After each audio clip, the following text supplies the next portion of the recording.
Four children lived with their parents in a small house near the forest.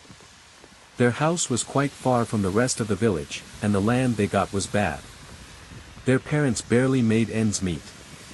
The owner of the area was Mr. V. Every 6 months, on the 7th day, he went around the surrounding villages and collected tribute from the peasants.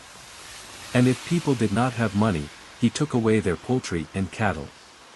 But the rest of the peasants managed. And the parents of these children had a rocky plot. That year, nothing grew there at all. Since there was no harvest, they had nothing to sell. When the owner of the land arrived on the appointed day, they had no money at all.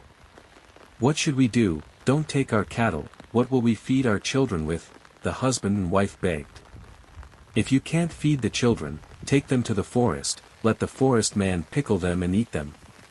The gentleman said irritably, "Your children are of no use to anyone anyway, but at least they will be useful." "Ugh, how skinny," he poked the younger boy with his stick. The forest man was an evil creature of the forest surrounding the village. They said that he respected human flesh, and if he ate someone, then the crops in the people's land would grow faster and better for a while.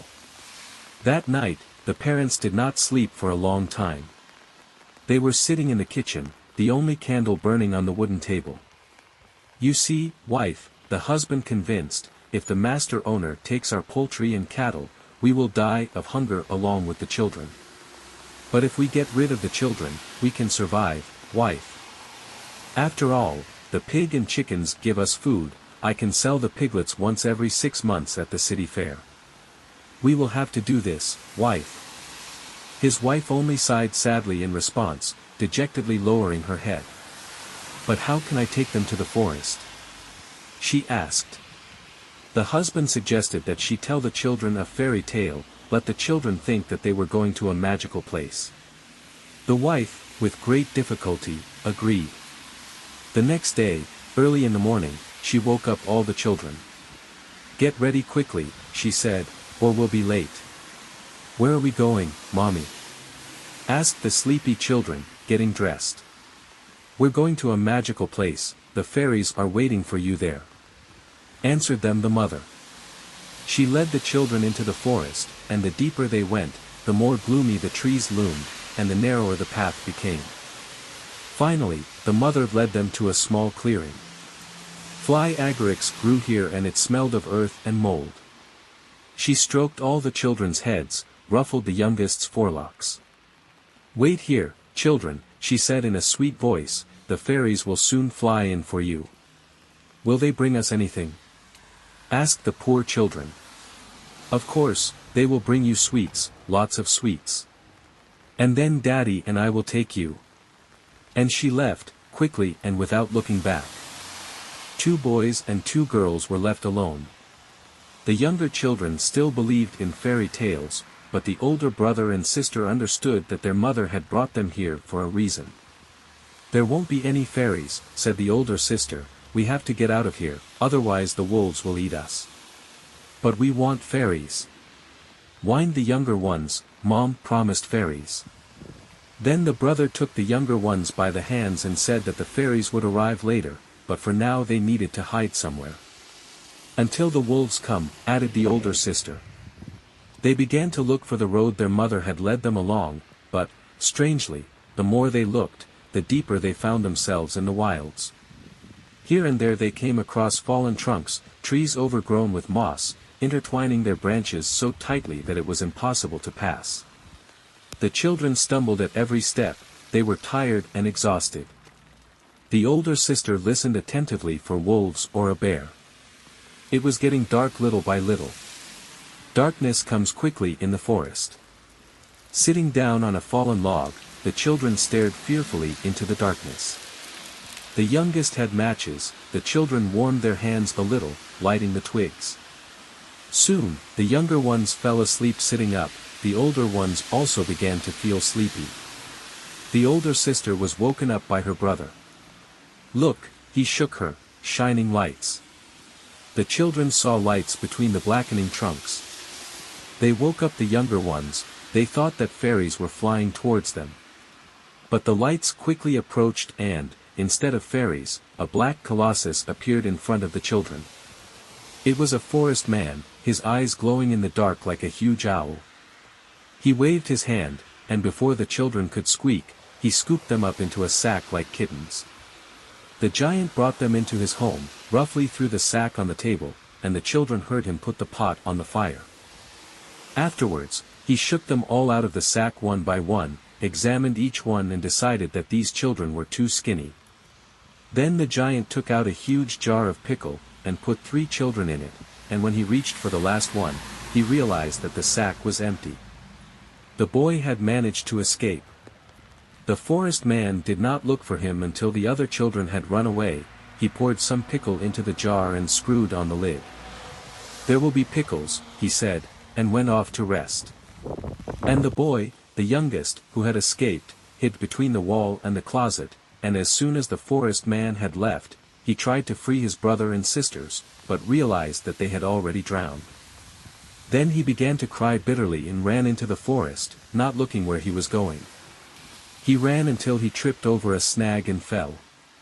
It was still night in the forest. Suddenly, something lit up in front of his nose. A girl appeared next to him. She had wings like a fly, and the pain. His mouth was full of sharp teeth in 2 rows. "What happened to you, boy?" she asked sympathetically. And even stroked his head. The boy, in tears, told her how his parents sent them into the forest, and the forest man put his brother and sisters in a jar. "Your brother and sisters are already dead.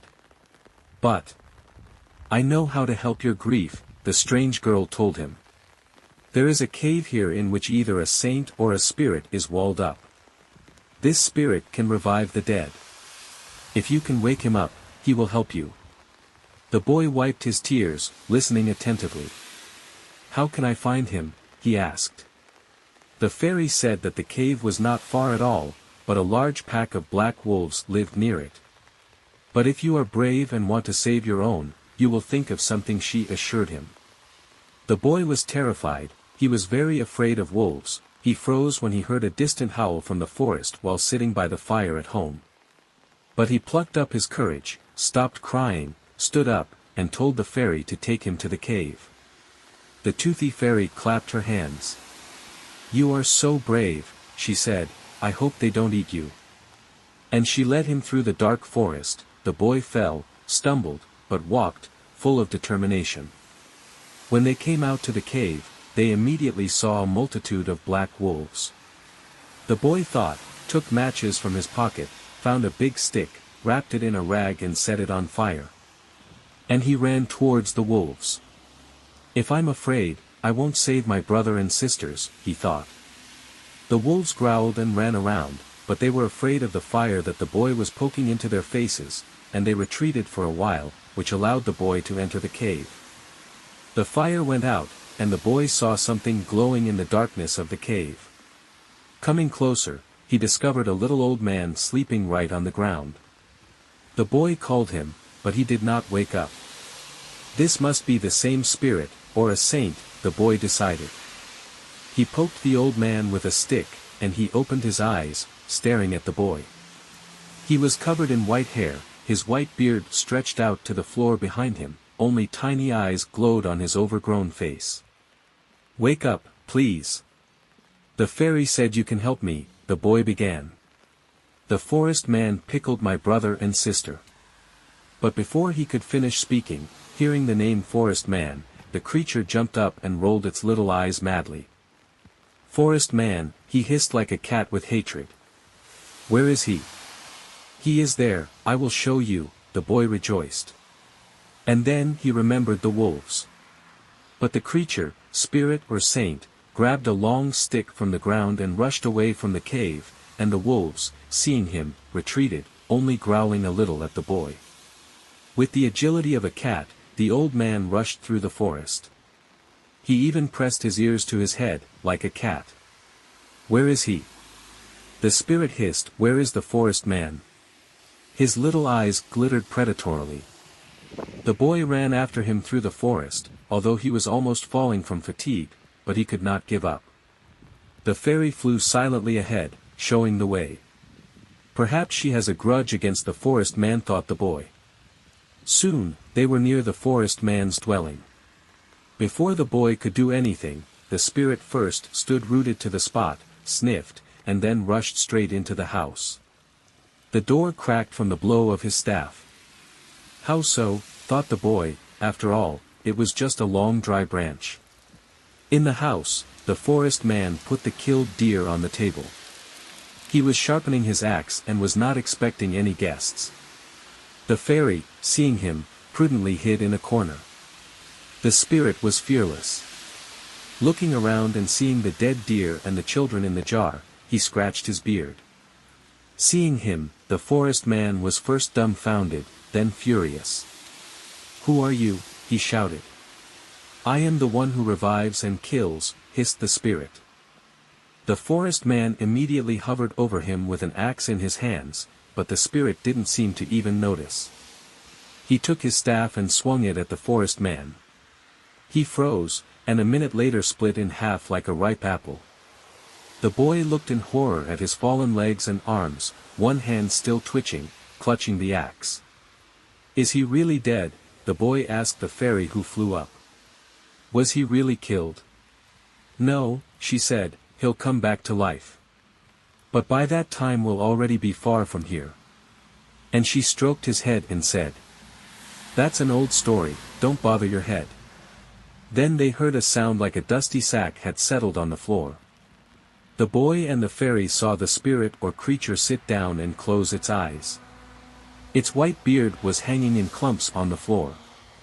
"I'm tired, sleep, I need sleep," the spirit quietly rustled.